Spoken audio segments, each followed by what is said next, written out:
안녕하십니까. 기초인문 10번째 시간입니다. 물권 강론 담보물권 보고 있고요. 지난 시간에 담보물권의 특징, 통유성, 그리고 담보물권 중에서 유치권이 어떤 권리인지 그거 딱 봤습니다. 자, 담보물권 아주 중요한 저당권이 나왔습니다. 저당권. 올해도 세 문제가 나왔죠. 소유권 세 문제, 저당권 세 문제. 그래서 물권 강론에서는 소유권과 저당권만 잘 봐도 평탄을 합니다. 평탄합니다. 자, 저당권. 자, 먼저 저당이란 말이 무슨 뜻인지 한번 생각해 봅니다. 저당이란 말은, 뜻이 이렇게 되어 있죠. 채무 담보를 위해서 채무자 또는 제3자가 제공한 부동산을 채권자가 직접 점유하지 아니한 채 관념상으로만 지배하고 있다가 채무자가 돈을 갚지 않으면 목적물을 경매하여 그 경매 대가로부터 우선 변제받는 담보물권을 받는다라고 되어 있습니다.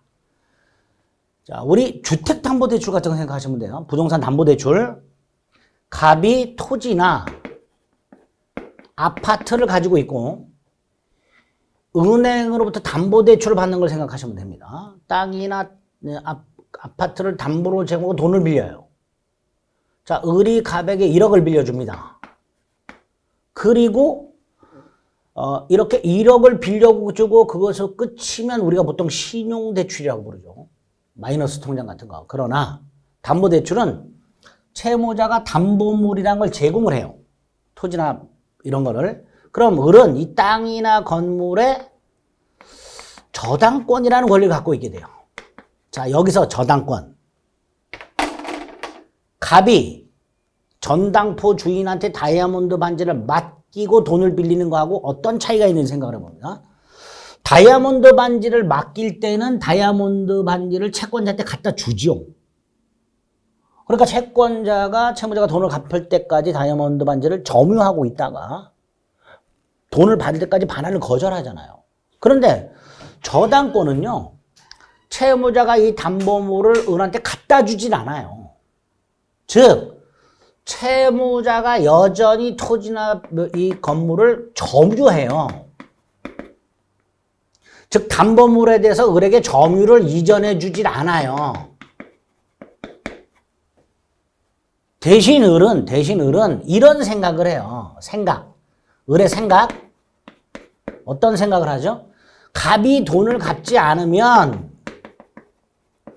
변제하지 않으면, 이거를 경매를 넣어서 그 경매 대가로부터 1억을 회수해야 되겠다. 라고 생각을 하겠죠. 이렇게.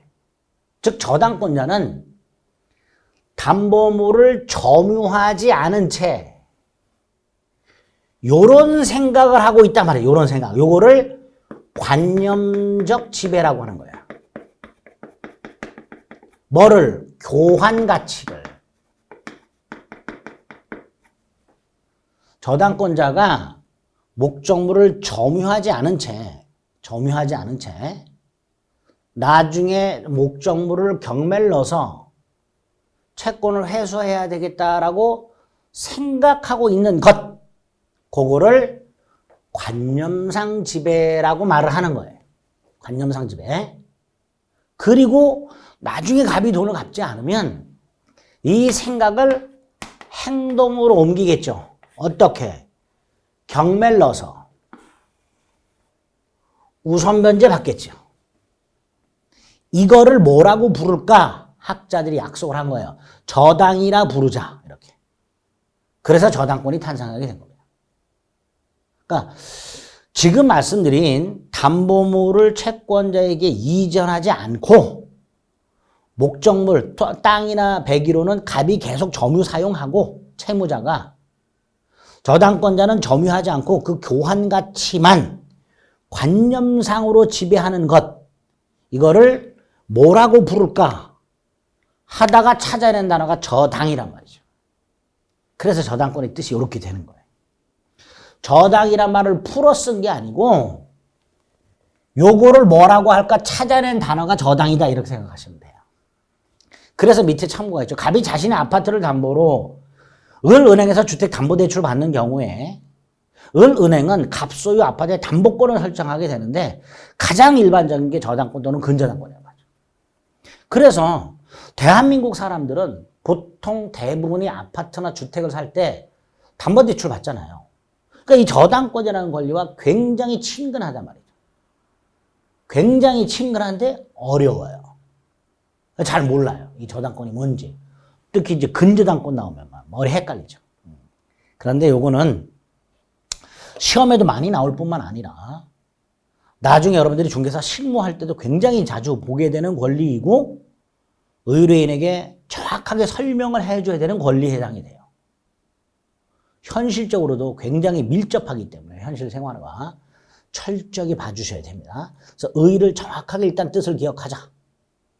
채무자 등이 제공한 담보물을 점유하지 않은 채 교환 가치만을 지배하다가 나중에 그 교환 가치로부터 채권을 우선 회수하는 권리를 저당권이라 하자.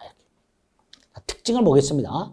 보통은 계약을 통해서 발생하죠. 상식적으로 갑이 은행 가서 돈 빌리잖아요. 돈 빌리는 걸 뭐라 그래요? 소비대차 계약이라고 해요. 보통 은행 가면 대여금 약정서라고 보통 약정서를 쓰는데 그게 바로 소비대차 계약이 되는 거예요. 소비대차 계약. 그리고 엔드 땅이나 101호에 은행 이름으로 저당권을 등기해 주기로 하는 계약. 이걸 저당권 설정 계약이라고 합니다. 이렇게 저당권은 보통 계약을 통해서 발생하게 됩니다. 물론 극히 예외적으로 법정 저당권이라는 것도 있어요. 극히 예외적으로. 그러나 99% 계약을 통해서 발생하니까 약정 담보물권 이렇게 될 것이고요. 담보물권의 통일성 4가지가 전형적으로 인정이 됩니다. 부종성, 수반성, 불가부성, 물상대의성. 기억나세요?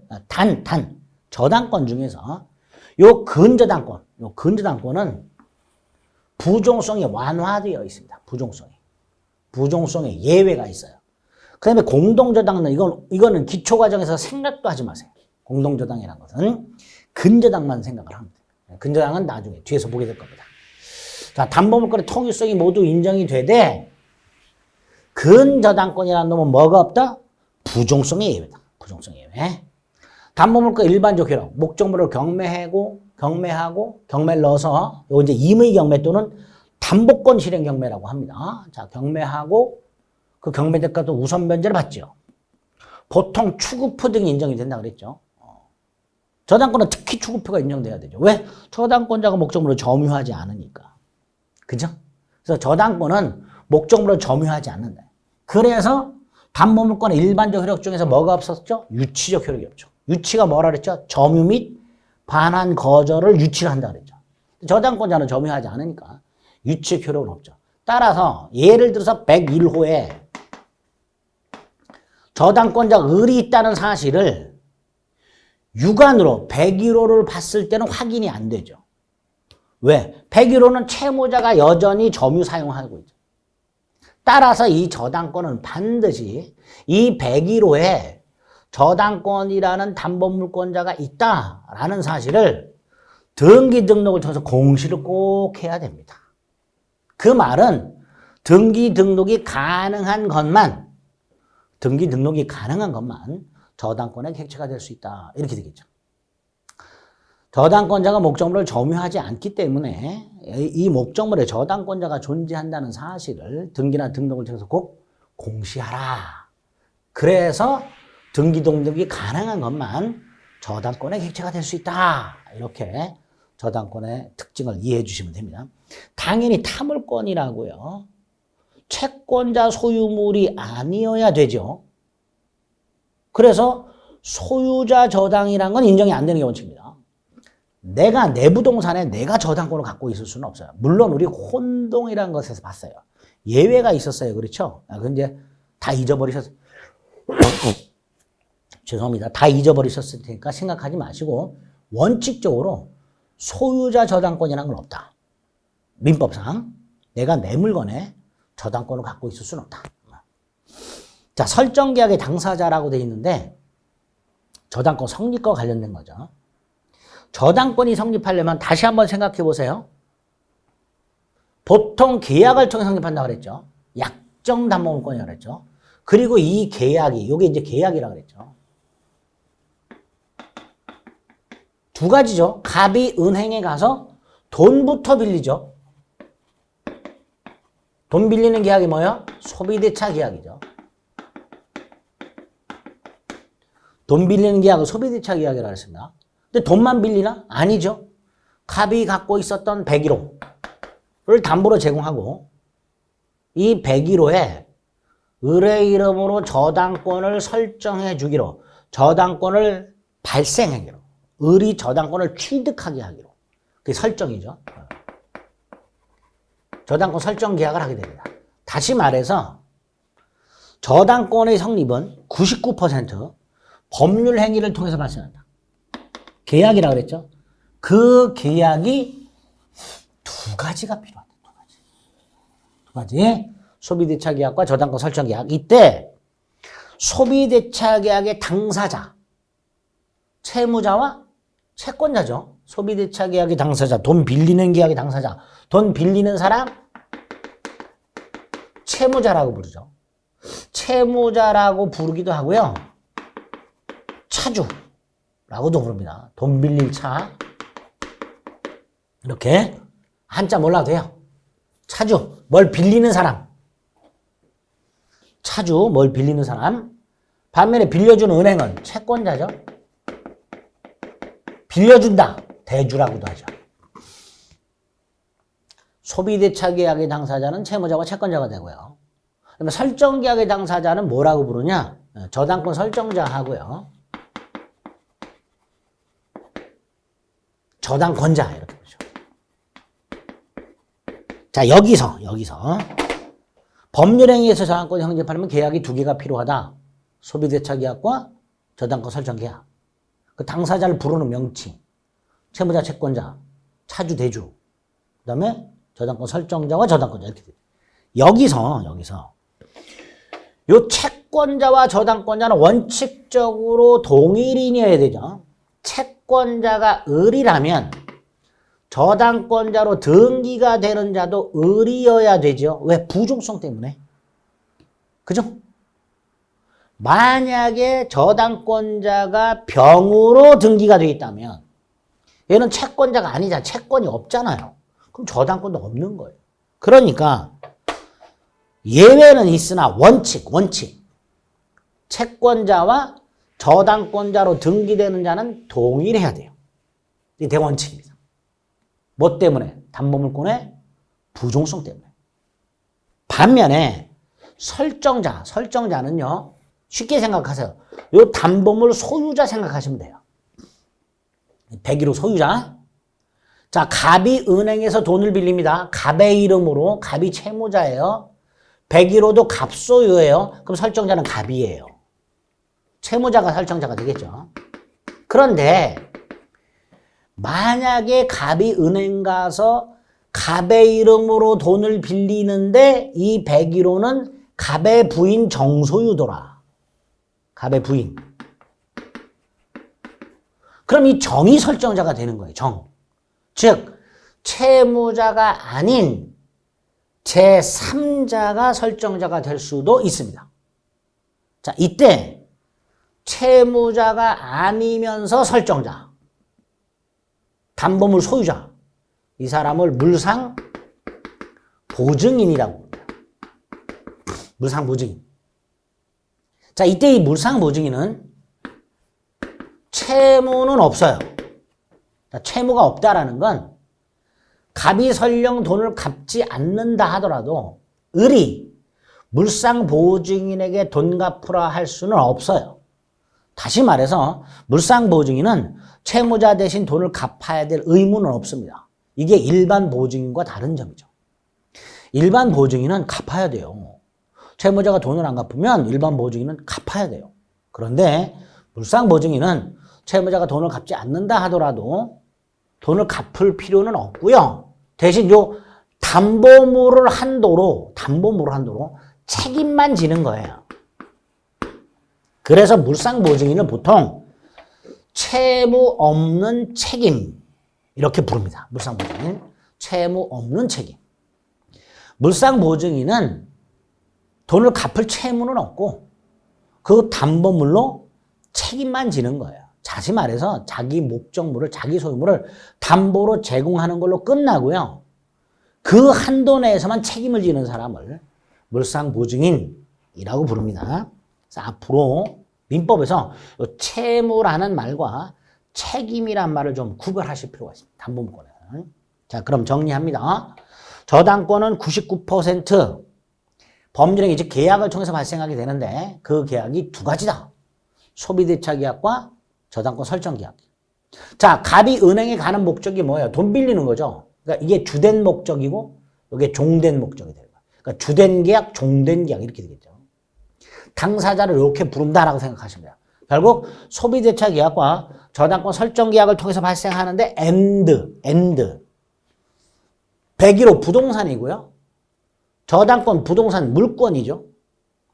계약은 법률행위죠. 그러니까 186조가 적용이 돼야 되겠죠. 다시 말해서 뭐까지 해야 돼요? 저당권자로 등기까지 되어야 저당권을 취득 성립하게 됩니다. 그래서 정리, 계약을 통해서 저당권이 성립하는 게 보통이다. 소비대차계약 플러스 저당권 설정계약 and 등기까지 해야 저당권이 성립하게 됩니다. 그 당사자, 설정자 조심합니다. 채무자 또는 제3자. 원칙 채무자 예외 제3자가 아니고요. 설정자는 이 담보물의 소유자 생각하시면 돼요. 담보물. 설정자란 이 담보물의 소유자. 채무자일 수도 있고 채무자 부인일 수도 있잖아요. 채무자 아버지일 수도 있고. 이렇게 채무자가 아니면서 담보물을 제공하는 자. 뭐라 부른다? 물상보증인. 이렇게 부르다. 물상보증인. 그래서 밑에 물상보증인 참고로 나왔죠. 용어. 타인의 채무, 다른 사람이 갚아야 될 것을 위해서 그 담보로 자기 물건을 제공하고 그 한도로만 책임지는 자. 아들갑이 돈을 빌리는데 담보물이 없어서 아버지가 아버지 소유, 갑의 아버지 을이 자선 소유 땅이나 아파트를 담보로 제공했을 때 채무자는 갑이고 을은 물상보증인이 되죠. 일반 보증인은 채무자가 돈을 갚지 않으면 대신 갚아야 돼요. 그러나 물상보증인은 자신이 제공한 물건만으로 책임을 지는 걸로 끝. 따라서 채권자는 물상보증인에게 변제를 청구할 수는 없고 물상보증인도 변제를 해야 될 의무 따위는 없습니다. 그 다음에 저당권자는 담보물권의 부종성에 의해서 채권자에 한하는 게 원칙이죠. 돈을 빌려준 채권자가 을이라면 저당권자로 등기되는 자도 당연히 을이어야 되는 게 원칙이죠. 뭐 때문에? 부종성 때문에. 따라서 채권자는 을인데, 채권자 돈 빌려준 사람은 을인데 등기부에는 저당권자가 병으로 등기돼 있다. 그럼 그 등기는 원칙적으로 무효 등기가 됩니다. 무효 등기가. 자, 법률 규정이 성립이라는데 안 보셔도 되고요. 그 다음 저당권의 객체. 뭐라 그랬죠? 등기 등록이 가능한 것만 저당권의 객체라 그랬죠. 그래서 일단 저당권의 객체가 될 수 있는 게 민법상 토지 되겠죠. 토지 저당권이라고 부릅니다. 건물 되겠죠. 건물 저당권이라고 부르겠죠.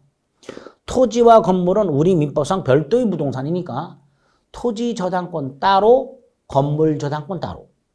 토지 저당권의 효력은 건물에는 미치지 않고 건물 저당권의 효력은 토지에는 미치지 않습니다. 그 말은 토지 저당권자는 토지만 경매에 넣어서 토지 경매 대가로부터 채권을 회수할 수 있을 뿐 건물을 경매에 넣지를 못해요. 그리고 건물 경매 대가부터 채권을 회수 못합니다. 그런 관계가 있다. 자, 일단 저당권의 객체는 민법상 토지 건물이 대표적일 거고요. and 앞에서 봤던 용익물권 중에서 지상권과 전세권이 있었죠.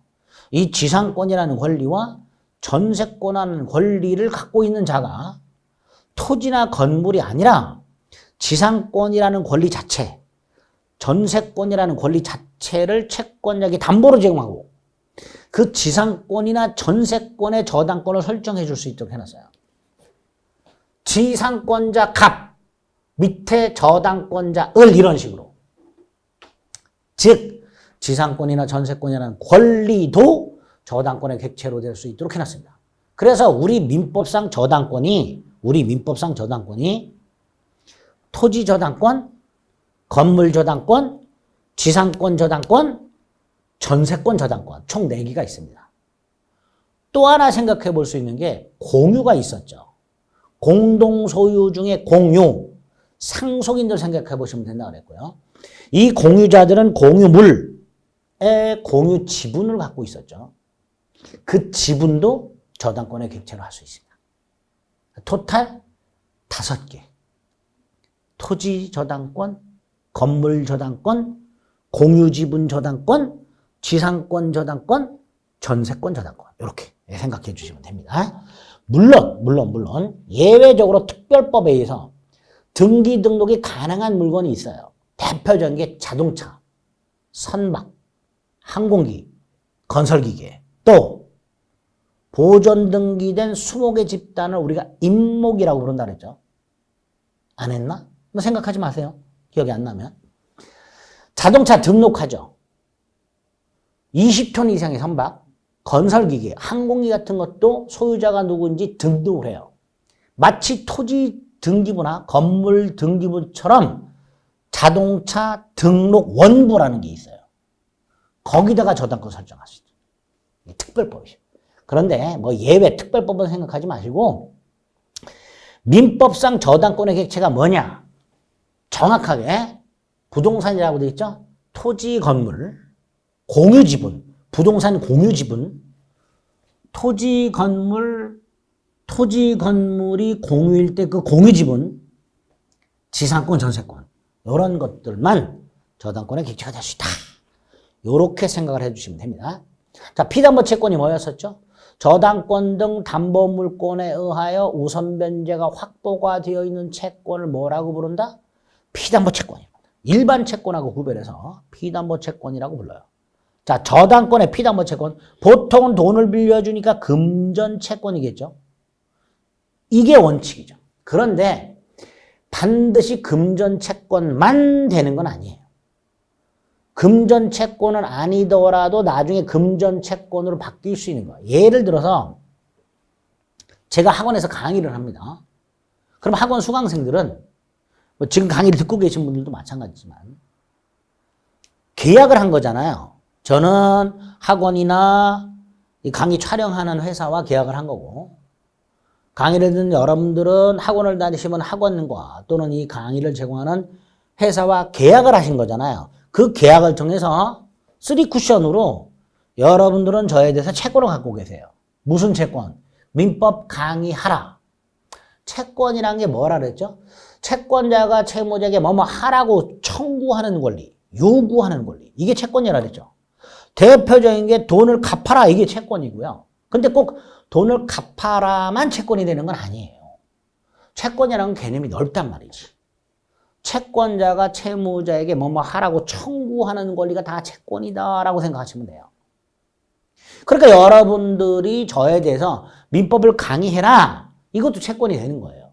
근데 만약에 제가 약속된 강의를 하지 않으면 정당한 이유 없이 여러분들은 손해가 생기잖아요. 그러면 그 손해배상을 청구할 수 있단 말이에요. 강의하라는 채권. 이런 채권을 갖고 있는데 여러분들은 저에게 민법을 강의하라는 채권을 갖고 있는데 제가 만약에 정당한 이유 없이 강의를 안 해요. 이게 뭐예요? 채무불이행. 그럼 강의하라는 채권이 손해배상 채권으로 바뀌어요.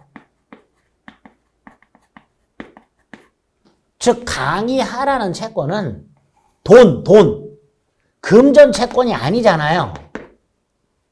금전 채권 아닌데 이게 나중에 채무불이행이 있으면 돈으로 바뀌어요. 금전 채권으로. 그러니까 현재는 금전 채권이 아니지만 장차 금전 채권으로 바뀔 수 있다면 이것도 미리 계약을 통해서 저당권으로 담보할 수 있게 됩니다. 원칙은 금전 채권이지만 금전 채권만 저당권으로 담보할 수 있는 건 아니다 라고 생각하시면 돼요. 자, 채권은 장래 발생하는 채권도 가능합니다. 예컨대 조건부 채권. 뭐라고 할까요? 조건부 채권 뭐가 있을까? 갑이 을에게 2023년도 34회 공인중개사 시험에 합격을 하면 1억을 주겠다. 그러면 을은 33회 공인중개사 시험에 합격을 하면 1억 채권이 생기잖아요. 이거 미리 갑에게 요구해서 계약을 맺어갖고 저당권 등으로 담보할 수 있다 이런 뜻이에요. 그러니까 현재 채권이 없어도 장래 발생하는 채권에 대해서도 저당권이 가능합니다. 또 장래 발생하는 액수가 정해져 있지 않은 채권 이것도 가능합니다. 장래 발생하는 액수가 정해져 있지 않은 채권을 장래 불특정 채권이라고 불러요. 갑이 을에게 34회 시험에 합격을 하면 1억을 주겠다가 아니라 1억 한도에서 네가 달라는 돈 주겠다. 그럼 1억 한도에서 달라는 돈을 주기로 했으니까 을이 1,000만 원 달라 그럴 수도 있고 2,000만 원 달라 그럴 수도 있잖아요. 을이 시험에 붙으면 생기는 채권 장래 채권. 근데 아직 액수가 정해지지 않은 채권, 장래 불특정 채권. 이 장래 발생하는 불특정 채권을 위한 저당권도 가능합니다. 그걸 위해서 마련된 게 근저당권이라는 게 있어요. 그래서 저당권에 의해서 우선 변제를 확보할 수 있는 채권은 금전 채권이 원칙이다. 그러나 금전 채권만 되는 건 아니다. 장래 채권도 되다. 장래 채권도 된다. 장래 채권이라면 액수가 정해져 있는 특정 채권도 되고 불특정 채권도 된다. 자, 세 번째 수개의 채권이라고 되어 있는데 수개의 채권 등이라고 되어 있는데 뭐 간단해요. 이런 거는. 갑이 을로부터 1억을 빌려요. 갑의 채권이 1억인데 그 1억 중에서 5천만 원만 저당권으로 담보할 수가 있어요. 채권의 일부만 저당권으로 당연히 담보할 수 있고요. 갑이 을에게 1억 빌려줬고요. 며칠 있다가 5천만 원을 또 빌려줘요. 며칠 있다가 5천을 또 빌려줬어요. 합쳐서 2억이 됐죠. 채권 3개죠. 합쳐서 하나의 저당권으로 담보할 수도 있어요. 채권 여러 개를 묶어서 하나의 저당권으로 담보할 수 있습니다. 자, 갑을병이요. 정으로부터 돈을 빌려요. 정이 갑에게 1억, 을에게 5천, 병에게 5천을 빌려줬는데 담보는 갑이 하나만 제공을 하고요. 얘네들이 머리를 맞대고 계약을 통해서 여기다 저당권을 설정을 하면서 을의 이름으로 이 저당권이 갑에게 빌려준 1억뿐만 아니라 을 병에게 빌려준 5천까지 합하여 총 2억을 담보하기로 약속할 수도 있습니다. 다시 말해서 채무자 여럿. 그럼 을의 입장에서는 채권이 3개잖아요.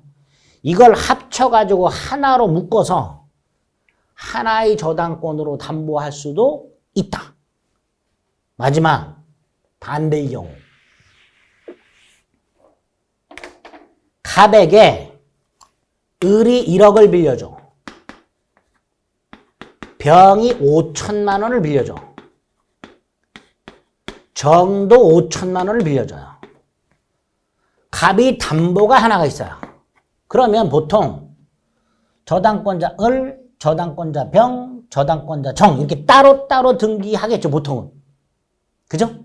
그렇게 해도 되고 각각 저당권 등기해도 되고. 그런데 각각 저당권을 등기하게 되면 저당권 순위에 따라서 우선변제 순위가 달라져요.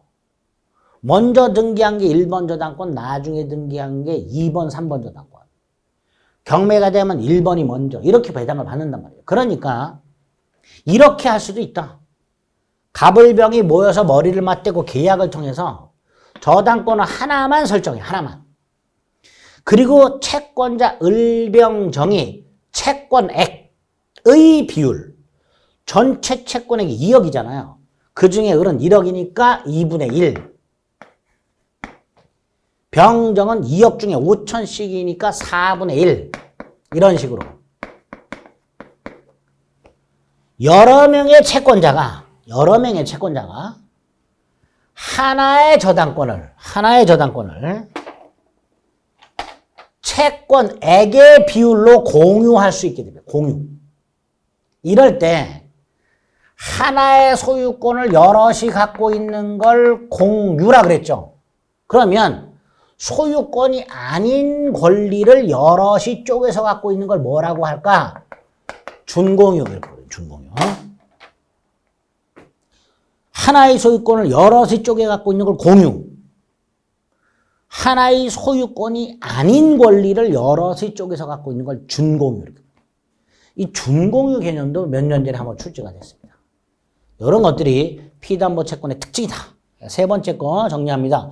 채권 일부를 위한 저당권도 되고요. 채권 여러 개를 묶어서 하나의 저당권을 할 수도 있고요. 채무자 여럿을 묶어서 하나의 저당권으로 담보할 수도 있고요. 채권자 여럿을 묶어서 하나의 저당권으로 담보할 수도 있더라. 이런 것들이 저당권의 특징이고 저당권의 성립과 관련된 거다. 이런 식으로 저당권 특징을 생각을 좀 해주시면 돼요. 그 다음에 이제 중요한 게 저당권 효력이에요. 근데 이 저당권의 효력 부분이 좀 어려워요. 그래서 저당권의 효력은 보통 기본 과정 가서 볼 건데 몇 가지만 간단히 맛보기로 볼 거예요. 보통 기초 과정에서는 권리의 효력은 잘 안 하는데 저당권은 중요하기 때문에 맛보기로 몇 가지 볼 겁니다. 여기서 저당권의 효력을 이해하시려면요. 이렇게 이해하시면 편해요. 내가 담보대출 받아서 채무자 입장을 생각을 해보거나 아니면 내가 은행 입장에서 돈을 빌려줬다라고 생각을 해보시면 돼요. 그런 식으로 나를 채무자 또는 저당권자로 빙의해서 생각을 해보시면 조금 수월하게 이해하실 수 있습니다. 자, 저당권의 효력이라고 해서 저당권의 가장 기본이 되는 효력이 뭘까요? 저당권의 뜻 속에 숨어 있었죠. 저당권의 가장 기본이 되는 효력이 뭐예요?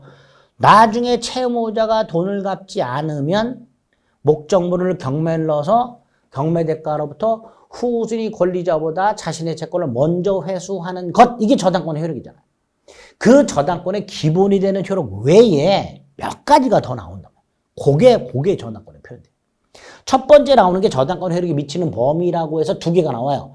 피담보 채권의 범위와 목적물의 범위라고 나옵니다. 자, 여기서 피담보 채권의 범위는 목적물이 경매가 됐을 때 그 경매 대가로부터 저당권자가 후순위 권리자보다 우선 변제, 즉 배당받을 수 있는 채권이 어디까지냐의 문제를 피담보 채권의 범위라고 그래요. 여러분이 저당권자야. 목적물이 경매가 돼. 그럼 제일 궁금한 게 뭐예요? 내가 얼마를 받을 수 있지? 이거잖아요. 그게 360조예요. 빌려준 돈을 원본이라고 합니다. 약정이자 한 달에 얼마 준다. 돈을 못 갚았을 때 얼마를 배상한다. 위약금. 채무 불이행을 이유로 하는 손해배상 지연배상이라고 하는데 또는 지연이자라고도 하는데 우리가 흔히 말하는 연체이자 생각하시면 되고요. 저당권 실행비용이라고 저당권자가 목적물을 경매를 하게 되면 법원이 저당권자라 하여금 감정평가비용을 납부하게 합니다. 그걸 나중에 배당을 받아요. 그걸 저당권 실행비용이라고 합니다. 이렇게 5개를 우선변제 받을 수 있도록 해놨는데 다만 연체이자는 딱 1년분만 우선해서 변제를 받습니다. 연체이자는. 이런 걸 피담보 채권의 범위라고 해요. 자, 지금 피담보 채권의 범위가 뭔지 360조를 정확하게 생각 안 하셔도 돼요. 저당권의 효력 중에서 첫 번째로 문제가 되는 게 저당권 효력이 미치는 범위인데 그중에 피담보 채권의 범위라는 게 있다. 자, 피담보 채권의 범위가 뭐냐? 경매대가로부터 저당권자가 후순위 권리자보다 무엇을 얼마까지 우선 변제받는가를 말하는구나. 그중에 특히 연체자는 1년분밖에 안 되는구나. 딱 그 정도. 그 정도 생각하시면 돼요. 그 다음에 이제 목적물의 범위라고 해서 목적물의 범위는 저당권자가 목적물을 경매를 넣었을 때 그걸 경락받는 사람이 있을 거 아닙니까? 그럼 경락인은 어디까지 소유권을 취득하는가의 문제가 생겨요. 그게 목적물의 범위라고 생각하시면 돼요. 예를 들어서 주유소가 있어요. 주유소 부지가 있고 주유소 건물이 있어요. 부지는 토지잖아요. 건물이잖아요. 여기 저당권이 있어요. 이렇게. 그런데 채무자가 돈을 갚지 않아서 저당권자가 땅도 경매 놓고 건물도 경매를 넣어요. 그래서 이거를 경락받은 사람이 있어. 이 사람은 당연히 땅하고 건물을 경락받겠지. 그 외에 지하에 매립된 유류 저장 탱크, 요게 올해 출제가 됐어요. 주유기, 세차기, 이것도 경락인에게 넘어가는가? 이런 문제를 목적물의 범위라고 합니다. 이걸 민법이 정해놓은 거예요. 근데 이 목적물의 범위 조금 까다롭습니다. 그래서 다시 한번 저당권의 효력과 관련해서 맛배기로 첫째, 저당권의 효력이 미치는 범위 두 개를 생각해보자. 피담보 채권의 범위와 목적물의 범위. 결과적으로 저당권자가 관심을 갖고 있는 거, 경락인이 관심을 갖고 있는 거, 그거 말하는 거예요. 저당권자는 내가 무엇을 얼마까지 우선 변제받지? 경락인은 내가 어디까지 소유권을 취득하지? 이런 것들이 다 저당권의 효력이 미치는 범위라고 해서 피담보 채권의 범위와 목적물의 범위를 규정을 해놨다. 딱 거기까지만 생각을 해두게 됩니다. 이게 저당권의 효력이 미치는 범위다라고 생각하시면 돼요. 그 다음에 저당권자가 나중에 채무자가 돈을 갚지 않으면 경매를 한다고 그랬죠. 그래서 변지기가 도래했음에도 돈을 갚지 않으면 저당권자는 목적물을 경매하는데 제가 지난번에 한번 말씀드린 적이 있어요. 민사소송법상, 민사집행법상 경매는 두 가지가 있다고. 하나가 채권자가 채무자를 상대로 대여금 반환 소송을 제기해서 승소 확정 판결문을 가지고 요거를 집행권으로 해서 경매를 신청하는 강제 경매와 바로 경매를 신청하는 임의 경매 두 가지가 있는데 저당권자는 바로 경매를 신청할 수 있습니다. 즉 임의 경매권이 있어요. 그래서 임의 경매를 보통 담보권 실행 경매라고 합니다. 집행권은 필요 없이 바로 경매를 넣어서 우선 면제를 받게 됩니다. 그래서 경락인이 법원의 경락대금을 완납해버리면 그 경락인은 소유권을 취득하게 되고 저당권은 소멸하면서 법원으로부터 배당을 받게 됩니다. 이게 가장 기본이 되는 저당권의 효력이라고 생각하시면 돼요. 근데 법정지상권은 어렵습니다. 안 봅니다. 일괄경매권도 생각하지 않습니다. 이건 법정 저당권과 같이 연결되는 거예요. 제3취득자의 지위도 지금 보지 않습니다. 자, 제3취득자의 지위는 이런 것만 한번 생각을 해볼까요? 갑소유 땅이 있어요. 저당권자가 있었어요. 땅이 5억짜리고요. 저당권자가 2억 채권을 갖고 있어요. 이 상태에서 갑이 땅을 팔아요. 자, 이때 대금을 갑에게 5억을 줘야 될 텐데, 매매 대금을. 이 대금을 지급하는 방법이 두 가지입니다. 하나는 갑의 2억 채무를 인수하고 갑에게 3억만 주는 방법. 이게 하나 있죠. 이렇게 많이 하죠, 보통. 근데 만약에 이렇게 하게 되면요. 은행을 가서 채무자를 바꿔야 돼요. 그쵸? 그래서 그렇게 하진 않고 병이 이걸 인수하지 않고 5억을 다 주고 갑이 2억을 갚아서 저당권을 소멸시키는 이런 방법을 취할 수도 있는데 이 두 번째 거에서 문제가 생겨요. 병이 갑을 믿고 5억을 다 줬는데 갑이 그 5억 중에 2억을 갚지 않고 잠수를 타버리면 얘는 돈을 안 받았으니까 경매를 넣는단 말이에요. 그럼 얘는 소유권을 상실하게 된단 말이지. 요런 애들을 모아서 제3취득자라고 불러요. 요런 제3취득자를 어떻게 보호할까? 병의 입장에서는 갑을 믿고 돈을 다 줬는데 갑이란 놈이 치사하게 돈 안 갚고 잠수를 타서 병은 지금 일끝 5억을 다 주고 취득한 소유권을 상실할 위험에 처해 있단 말이에요. 그래서 이런 사람은 어떻게 보호할 것인가를 제3 취득자의 문제라고 합니다. 이제 그런 것들이 문제가 될 수 있겠구나라고 생각하시면 돼요. 그 다음에 이제 특수저당권 중에서 근저당이라는 게 나옵니다. 자, 이 근저당의 개념만 이해하고 저당권을 오늘 마무리 짓겠습니다. 근저당은 이런 거 생각해 보시면 돼요. 갑이 을로부터 A라는 물건을 3개월간 공급을 받고요. 정산은 3개월 뒤에 하기로 했어요. 다시 말해서 외상계예요. 그럼 이렇게 될 거예요. 이걸 기간이라고 보게 되고요. 이걸 채권액이라고 볼게요. 외상채권. 을이 물건을 공급할수록 채권액이 늘어날 거 아니에요. 자, 을이 한 번 공급했어요. 3천만 원어치. 두 번째 공급해서 2천만 원어치. 그 다음에 4천만 원어치 공급했어요. 쭉쭉쭉 늘어난단 말이죠. 그리고 나서 3개월 뒤에 정산한단 말이에요. 그러면 그래프가 이렇게 그려지겠죠. 을이 물건을 공급할수록 채권이 늘어난단 말이지.